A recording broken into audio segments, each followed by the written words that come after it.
Hi, so here I have Kirsty and Ella Hansford, from one of our member families with Ella has ring 20. Ella's done us a super picture. Show us your super picture there, Ella. She's been being really creative here today. And Kirsty, would you like to share with us your journey with Ella so far with ring 20? So with ring 20, so Ella is now 12. She was diagnosed with epilepsy when she was 6. Drugs at that time for maybe 5 years. They stabilised the seizures. And then this June last year, she started to have multiple seizures again, increased frequency, and she was having up to 80 seizures a day.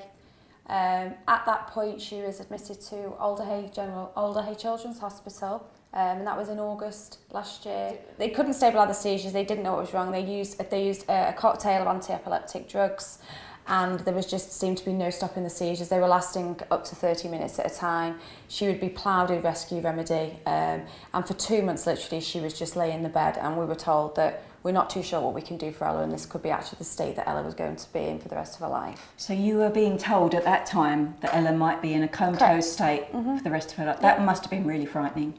100% frightening. It was unbelievable to go from a child that had been in a mainstream primary school. She should have started high school in the September following the admission in the August, and at that point she was just laying in a hospital bed. So it was unbelievably distressful, and as a family we just didn't know what to do. And I was there for 3 months. And how did you find it? I suppose you weren't aware of some of that time. At first I couldn't go downstairs, but soon later I did. Yeah. You're a really brave young lady. And so when Ella did eventually come out of hospital, so they got some level of control that Ella could come home. Yes. So what happened then? So go in the November, if we just go back to, they I think because the frequency, because the pattern of seizures, one of the doctors had actually suggested, let's try and do the diagnoses for test for ring chromosome 20, and it was in the November that she was diagnosed with ring chromosome 20. So from her first seizure to the actual diagnosis of ring 20, how long was that? How many years? Gosh, 6 years. Right. Yep, 6 years. So she was discharged on the ketogenic diet. So we went home in the December. She was actually readmitted because the ketogenic diet didn't work with Ella. She became very... I wasn't allowed anything. I could just have You were really high fat food to obviously the brain activity to stop for the brain activity to stop the seizures. And obviously it was a whirlwind for our family. It was something new to our family. She was readmitted, and then so she was discharged. But then we eventually weaned her off the ketogenic diet just because it wasn't really having the impact that we could see. So she eventually started school in January. So she started mainstream school in the January, and that was year 7, so it was the first year of high school. It went downhill till about April or May time with school. And so was Ella in school full time, or was she able to be? No, it was a phased return from January. It was maybe 1 hour a day, 2 hours a day. I think up until March or April, she was doing just the odd hour here or there. So how much schooling did Ella miss? Gosh, she's virtually missed the whole of year 7. So even when she went back to school on a full timetable, she was falling asleep.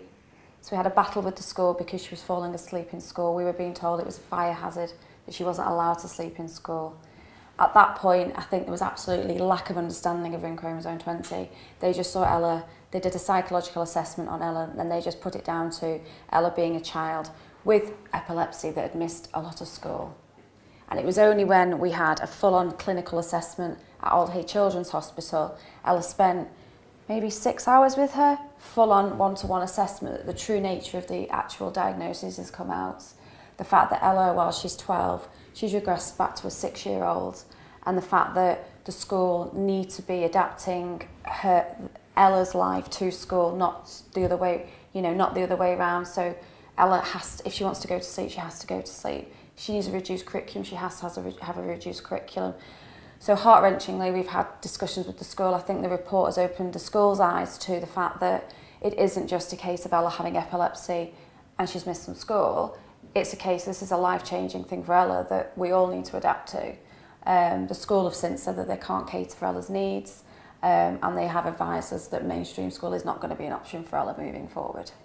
So you've got a whole change ahead of you again. Yep. And a very difficult period and lack of support.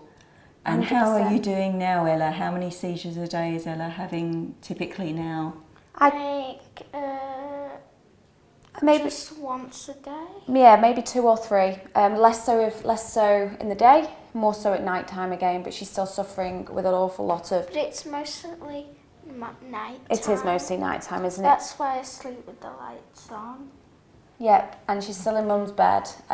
We did get the occupational therapist in because she's still having pull-ups on, obviously because she's still weeing, she's still wetting when she's alert. So we know that there is still absolute activity going on 24/7.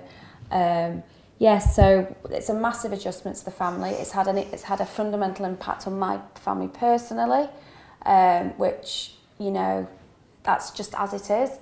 So thankfully I've got the full support of my parents and the full support of other friends around me. You know, it is a scary time. You know, it's scary for Ella. As you can see, she's a beautiful child. So, you know, it's one thing, you know, but it's like what the future holds for Ella. There's, you know, what do we know? What holds? I just want Ella to be in a place where she's got that little bit of independence. She can go and be in a place where she can thrive with children, like-minded children around her, and that's really all I want for Ella. But I think it's the realisation, especially from a schooling footing, that just because somebody looks, like we were saying before, looks perfectly fine, and she is fine, don't get me wrong, but there's obviously a lot more to Ella than what a school teacher might do or an ed psych might do, you know, so. Well, thank you both very much for sharing your story with us. It's a very personal story, and that must have been very difficult for you, and you've had an incredibly difficult journey, but hopefully that opens up the understanding and awareness of what this devastating condition can do. Absolutely. Thank you, No, you're Ella welcome. and Kirsty. You say bye. Bye. Bye. Bye.